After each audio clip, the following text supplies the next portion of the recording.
This episode is brought to you by Starbucks. That is fire. Whoa, that's good. This might be the drink of the summer. Okay, I like this one too. I'm rocking with it. Okay. Try it for yourself. Starbucks Refreshers concentrates are coming home. Find them in the coffee aisle and make it yours.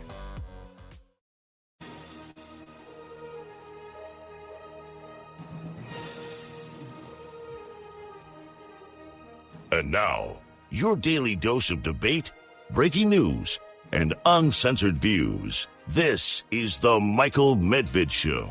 And another great day, another great week, in fact, in this greatest nation on God's green earth. Yes, it is June. June is busting out all over.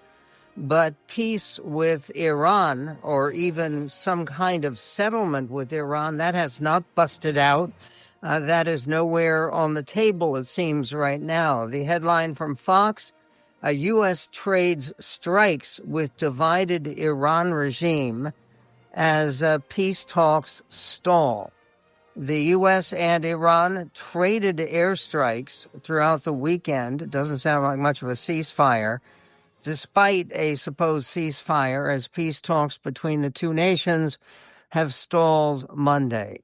The New York Times reports that Mohsen Razei, who is a senior military advisor to Iran's supreme leader, said in a post on X that Tehran would not accept a continued naval blockade of the Strait of Hormuz or an escalation of Israeli attacks in Lebanon, which are a response to Hezbollah attacks on Israel. He also asserted that the strait, meaning the Strait of Hormuz, falls under Iran's control, adding, "The patience of the armed forces of the Islamic Republic of Iran has its limits." Well, his personal patience seem to have their limits too, because there are reports that he has resigned as a chief advisor to the elusive supreme leader. The comments by Mohsen Razei, who may or may not still be in the government, the comments came after Tasnim, a semi-official Iranian news agency, reported that Iran and allied groups were considering steps that could include closing the Strait of Hormuz and activating other fronts, including the Bab el-Mandeb Strait at the southern end of the Red Sea.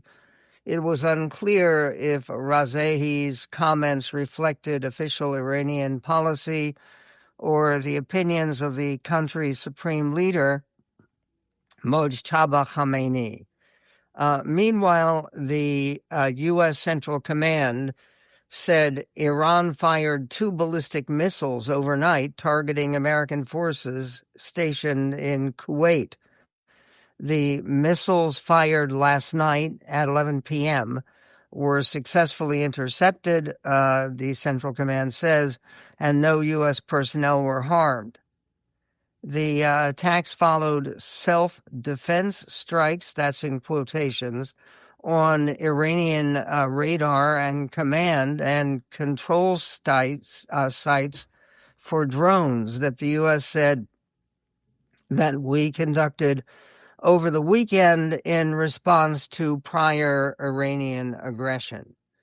And then this from CNN: the U.S. carried out what it said was self-defense strikes in Iran over the weekend as President Donald Trump sent back changes to a proposed deal to extend the existing ceasefire in the region and to reopen the Strait of Hormuz. The weekend strikes in Iran targeted Iranian radar and command and control sites and were a response to aggressive, this is in quotes, Iranian actions that included the shoot-down of a U.S. MQ-1 drone that was operating over international waters. That is a statement from the U.S. Central Command last night. They also said that U.S. fighter aircraft swiftly responded by eliminating Iranians' air defenses, a ground control station, and 2 one-way attack drones that posed clear threats to ships transiting regional waters. That was the statement by Central Command. The real Central Command, you remember it was just last week that there was a meeting in the Situation Room, and apparently President Trump was going to either say yes or no to a Iranian version of a peace agreement. Well, that never happened. We never got a reading, yes or a no, from the White House. But we did get this at 1 a.m. last night.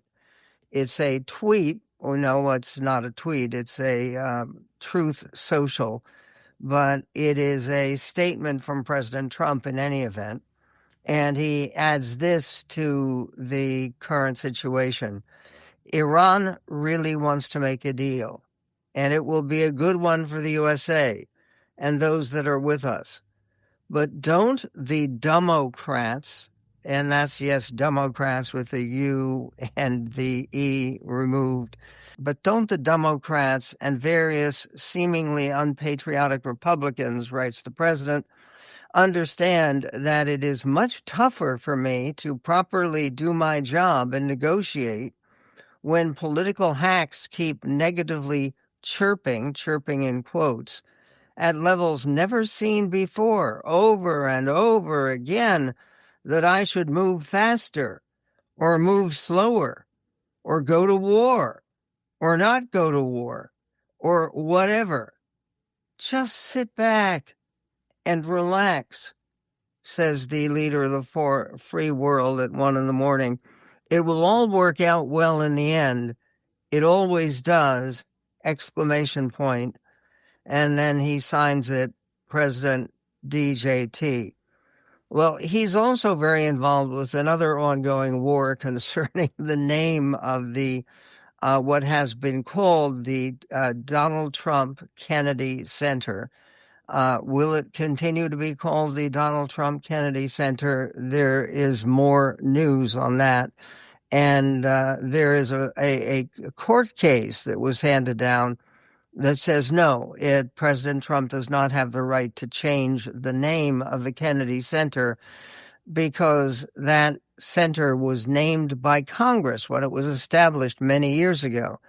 And you can't take a congressional name off a facility or an organization without Congress itself approving the name change. And I'm just thinking there may be enough Republicans, all it would take would be about 5 in the House of Representatives, who would refuse to go along at this point with the renaming of the Kennedy Center. There's also a report today that President Trump is so angry about his name potentially being removed from the building that he may abandon all connection with the Kennedy Center and let them go their own way and find their own money and have their own support. It seems to me that is very possible, especially when you come up with the latest news about the 250th musical celebration, which may be turned, according to a very passionate and lengthy Truth Social, another statement by the president, that exciting musical event featuring what's left of Milli Vanilli and Vanilla Ice and other worthies, other luminaries, that may just turn into a MAGA rally with the biggest luminary of them all, maybe not singing, but delivering a speech. Now, who would that biggest luminary of them all be? We'll talk about that coming up, together with an opinion writer about why it is that fertility rates are declining in the USA. A mystery. And Democrats, who is ahead as the Democratic nominee, potentially, for 2028. We'll get to that, too, and much more, coming up on the Medved Show.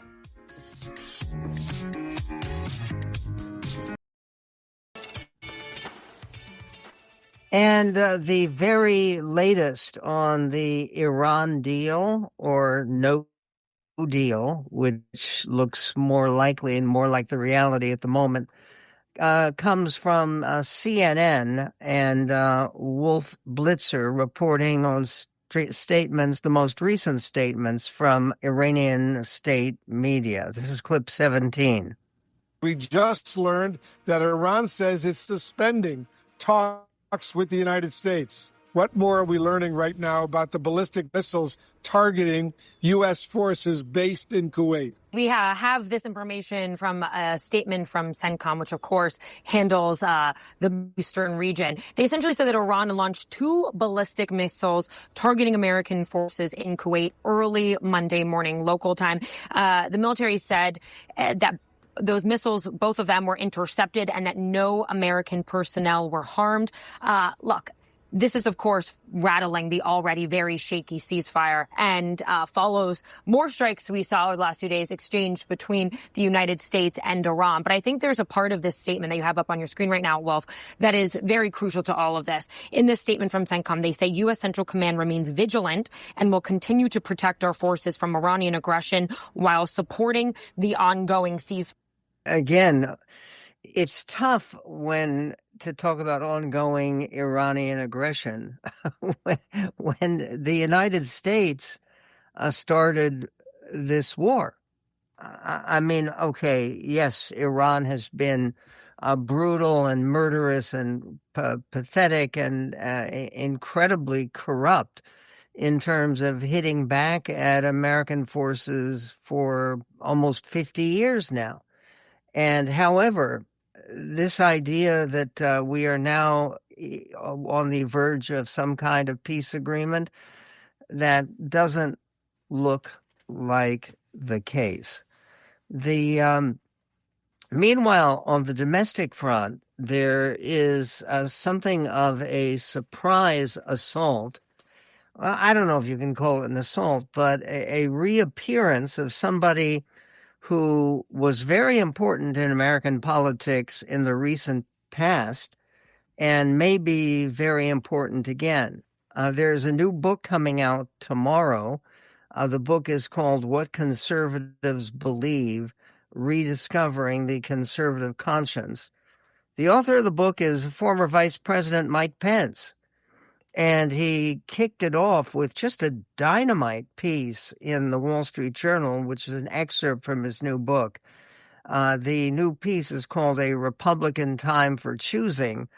And for people who feel that a traditional conservative voice has been missing in our politics with some of these strange and populist obsessions of President Trump, well, Mike Pence is offering something very different. He says at the beginning of his piece in the Wall Street Journal, the Republican Party faces a momentous choice. Will we remain a party of conservative beliefs, or will we follow the siren song of populism? Populism, says Mike Pence, is progressivism in disguise. It strikes at us, not from the Democratic Party, but from within our own ranks, sparking a battle for the soul of the Republican Party. In the U.S., the conventional story of populism begins in the 19th century when farmers called for ending the gold standard and printing more money to weaken the dollar and make it easier to pay off debts. That was bad economics, writes Vice President Pence. But the problem with populism goes beyond policy blunders. It would replace our faith in limited government and traditional values with an agenda stitched together by opinion polls, personal grievances, and performative outrage. Populists follow urges, not principles. They would erode our commitment to the Constitution and abandon U.S. leadership in the world. Now, all of this also was brought forward in another setting, not just the book, not just the Wall Street Journal, But Meet the Press on Sunday. And this was Mike Pence on Meet the Press, clip 19. Senator Lindsey Graham was on this program several weeks ago. He told me the Republican Party is the party of Donald Trump. Is the Republican Party the party of Donald Trump? Oh, I don't think there's any question about the president's popularity. I give him all the credit in the world for the hold that he has on Republican voters. But I maintain to you that it's because of the president's commitment to take on the radical left in our 4 years and also ever since. But I think what's lesser known right now is the way this second Trump administration has departed from the conservative agenda that we governed on, the conservative agenda that has defined the Republican Party since the days of Ronald Reagan and before. That's an agenda of American leadership, limited government, free market economics, the right to life. And on a number of those issues, the president's been good. I want to give him credit for strong securing the border, the extending tax cuts, staying with Israel. But when you see an administration with broad-based tariffs, nationalizing American businesses, questioning and pulling back from our allies as they endure the brutal assault in Eastern Europe from Russia, I think that Republicans would do well to take some time to reflect on what we believe again and take that message to the American people.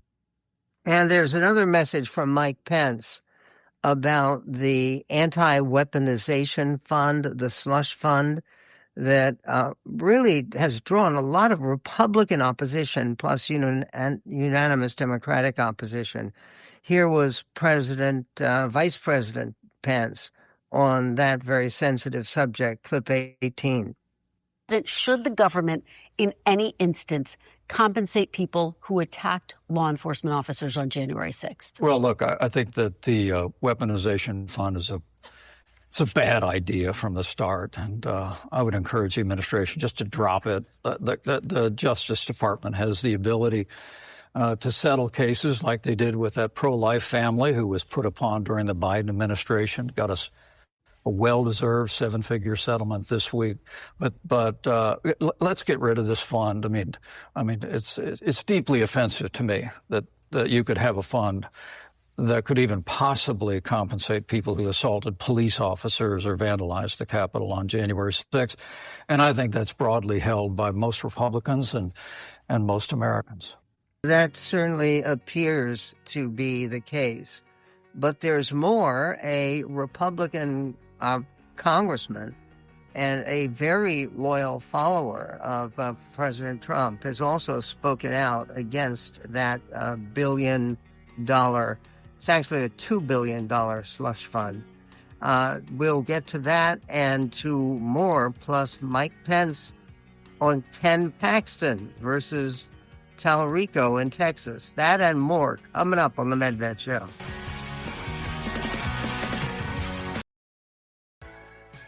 And on the Michael Medved Show, there is a member of Congress, Kat Kamak, Republican of Florida, who was on Fox Business Channel expressing opinions on the slush fund. The slush fund is a fund that wants to allot $1,776,000. In other words, it's 1776.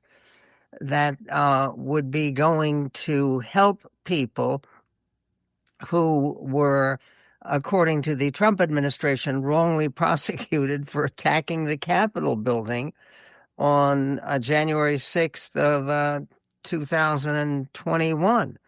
And now it's amazing. These are 1,500 people who have been charged, tried, have either pleaded guilty or been convicted. And this would reward people for that. People would get, it's not an unlimited amount of money, but they'd get up to $5,000 plus a formal apology. For an apology. This is all amazing.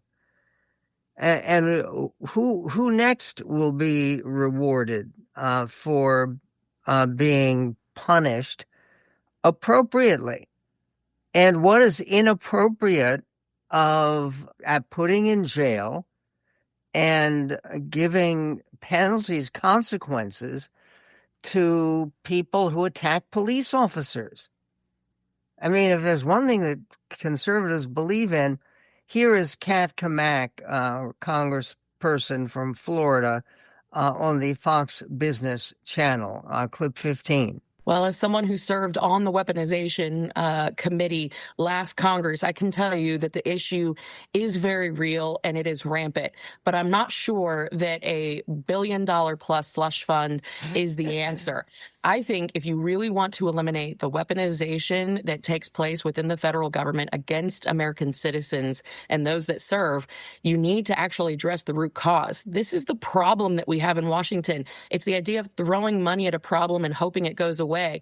I think that money could be better spent in bringing down the cost of everything and making life more affordable for Americans while simultaneously addressing the system that allowed for the weaponization against individuals here in this country. And certainly I will say, as the wife of a first responder, absolutely under no circumstances would I ever support any payouts for anyone who ever assaulted law enforcement. That's toward the end of her statement. That is at least fairly clear and a powerful and appropriate statement. There's also the Texas Senate race. And Mike Pence, who, again, is speaking out very forcefully on Meet the Press and in the Wall Street Journal and his book, which comes out tomorrow, What Conservatives Believe.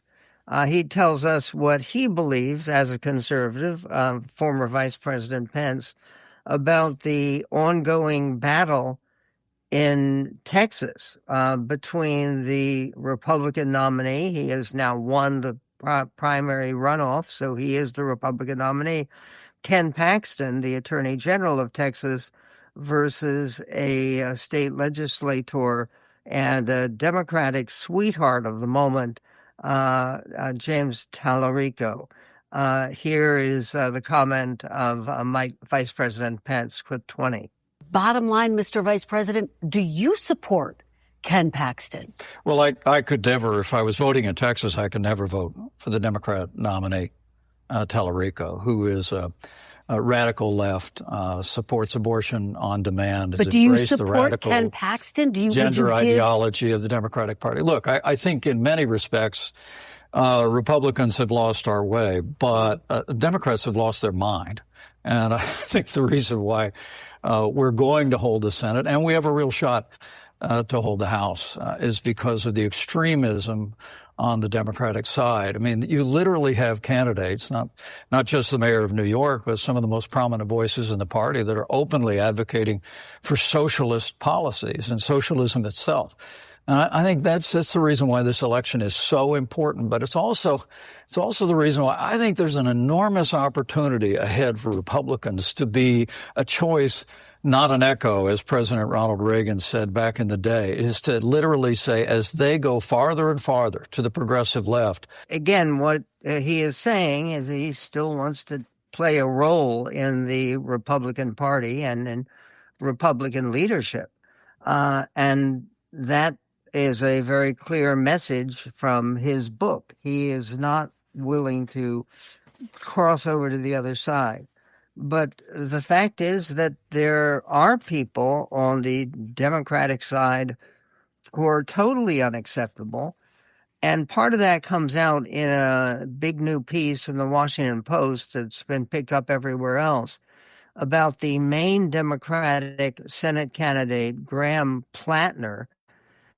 The campaign by Graham Plattner, who is described as an oyster farmer, whatever that means, is once again on the defense after revelations that the candidate's wife, whose name is Amy Gertner, had told a senior campaign aide last fall that the candidate, Graham Plattner, had sent sexually explicit texts to several women after they married. He and his wife married in 2023. In a video posted by Plattner's campaign on Saturday night, his wife and his wife of 3 years said that she was really angry and disappointed, not at her husband, but that her disclosure to the senior campaign aide had been made public. Gertner said she supports her husband. Plattner has a campaign candidate made years ago resurfaced. In the posts, Plattner said women could avoid being raped by not drinking alcohol, referred to rural white voters as stupid, and minimized concerns about the military's response to reports of sexual assaults among its members. Plattner, a combat Marine veteran, disavowed the posts and said he was suffering from PTSD when he made them. The New York Times and Wall Street Journal reported on Saturday that Gertner made the revelation about the sexually explicit texts in a conversation with Genevieve McDonald, then the campaign's political director, ahead of a Labor Day rally in 2025. According to the Times, Plattner's campaign said he communicated sending the sexting to 6 different women. He also gave a declaration in these questionable past communications where he described himself as a communist and a socialist. And then, of course, later, now he says he was only joking. Problems with the Democrats, problems in the United States with fertility, with people not having enough kids. We'll get to that issue and more coming up on The Medved Show. Listeners love Michael Medved. I listen to you occasionally when I'm driving. It turns my stomach every time I do. Lately, you've been sounding like a raving lunatic. You upset me so much. You never tell the truth. I truly believe you're delusional. You don't have a clue. You're wrong again. What's going on in your head? You are no good for the country. People like you who are a monster. Have you no shame? The Michael Medved Show. Here's a special discount, 50% off just for being a MedHead annual member. Join today at michaelmedved.com.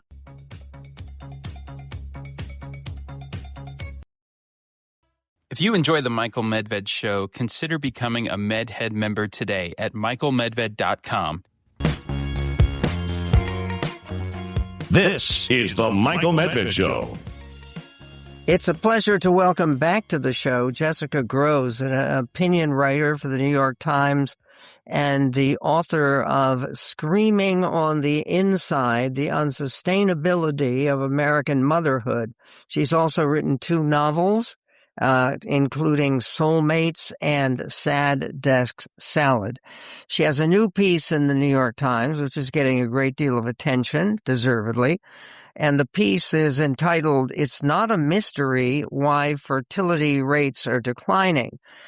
And the decline in fertility rates has been sharp and dramatic. And ever since 2007, every year, the number of children that women are having has gone down. And one of the things that Jessica Grosz says is don't blame women. Jessica, what's the story behind the story? Well, so fertility has declined in basically every country around the world. And it's complicated and it's declined more in some places than in others, but it's a combination of people waiting longer to start families, which I think is generally a net positive. And also it is women, but men as well, having more education. So again, they're sort of tied together, waiting longer to start families and having more education because most people don't want to start families before they have a steady job. So these are 2 factors in the world that are positive, but it means in many countries a birth rate that is under replacement. So that means under 2 people for every 2 people that have been created. And so that creates a different set of societal challenges, but I don't think it's just that women are saying, oh, I don't want to have babies, or I want to work and I don't want to, have a family. I think it is expectations from both men and women have changed over the past, say, 20, 30 years around building families, around the kinds of lives that they want to lead. Well, what's the most dramatic indication, aside from the dropping of the birth rate, the most dramatic indication of this desire for a different kind of family life that is not so totally dominated by child rearing? So what we see is that more people are willing to say, I don't want kids, I never wanted kids, and that's more socially acceptable. So what I would posit is a lot of people in previous generations, men and women, were having kids because it wasn't socially acceptable to be child-free. And so that's one factor that's happening here. But I also think people are unwilling to devote their whole lives to work and not have time for leisure, social time, time with family. So that's more talking about people who do have kids. And you see this in statistics around millennial men. They are working fewer hours and they are spending more time with children. And this has been consistent across a couple different surveys. So it's a trend that has popped up post-pandemic that I think is going to endure. And does this trend relate to the long desired balance between males and females in terms of their responsibilities and their investment in child rearing? Absolutely. I think that we're seeing a real convergence. Certainly, women still do the brunt of domestic work, but we're seeing in terms of hours spent for each person, especially after those early childhood years. I think those are the years where women in particular really pull back from work, but certainly families that have children 5 and over, we're seeing a real sort of balance where the ideal situation for many families is for each couple to work some amount and each part of the couple to have a good amount of time with their family as well. It's not always doable because, money is tight, especially now, and people need to make ends meet. But I think increasingly the ideal scenario for a plurality of families is that everyone is contributing to both making money outside the home and supporting people inside the home. Does this relate to the increasing voices that are raised very prominently by the current mayor of New York to provide government support for daycare, to allow both the husband and the wife, both halves of a couple, to have the opportunity to work outside the home? I think it's really complicated. I think a lot of people are saying, look, I want to be able to keep a foot in the workforce, but especially when I have a really little kid, I want to be able to spend a lot of quality time with them. And I think we are the only country in the almost in the entire world, but certainly in the developed world, where there is no paid parental leave from the federal government. And that just creates a whole host of downstream problems in terms of how families can support themselves. So I think, in New York City, but also elsewhere in the country, lawmakers are trying to find kind of ways around supporting families in those first couple of years, and figuring out how to support families with childcare is one aspect of that. I personally would really like to see more parental leave, because I think it would be meeting people with their desires, especially in the first 6 months of life. Most people prefer to care for their own children. And so making that financially possible for more families, I think, would be the ideal. But in lieu of that, I think absolutely childcare is an absolutely bonkers and unreasonable expense, and anything that can be done to take the sting out of that for more families is incredibly important. So I think we need to be coming at this from all different angles, but I just would be remiss in saying that I think it would be more of a cure-all if parents could especially for the first 6 months of their children's lives, take that time to spend with their families and, rest and not have to work. Because if you are a biological parent, it is very tiring. Okay, key and explosive question. The decline in fertility, the decline in childbearing on the part of women across America going on for 9 years here in the United States. Is it a good thing for that trend to continue, or should it be turned around? It's complicated. I don't think people should have kids they don't want. Full stop. So I think that is important to start out with. I think if people are not having the kids that they want to have because they run out of runway, because with the timing of their biological clock, because they didn't meet the right person, because they can't afford to have multiple kids, I hear that all the time, then that is a tragedy, a personal tragedy. And, we should do everything in our power policy-wise to fix it. The sad fact is lots of different countries have tried different policies to boost fertility rates, and they have been unable to do so. So I think it's a really complicated and individual and systemic issue. And I don't know that, my opinion on it is going to move the needle either way, unfortunately. Well, it does indicate some of the different perspectives and parameters of this situation. Her piece entitled in the New York Times, "It's Not a Mystery Why Fertility Rates Are Declining." Jessica Gross, thank you for your contribution to the conversation and for giving a very balanced, open-minded perspective on what is a very deeply personal and emotional and, yes, occasionally ideological issue. When we return, more on war and peace, and the vitality of the economy and the future of the Democratic Party in terms of presidential nominees for 2028. We will get to that and more coming up on The Medved Show.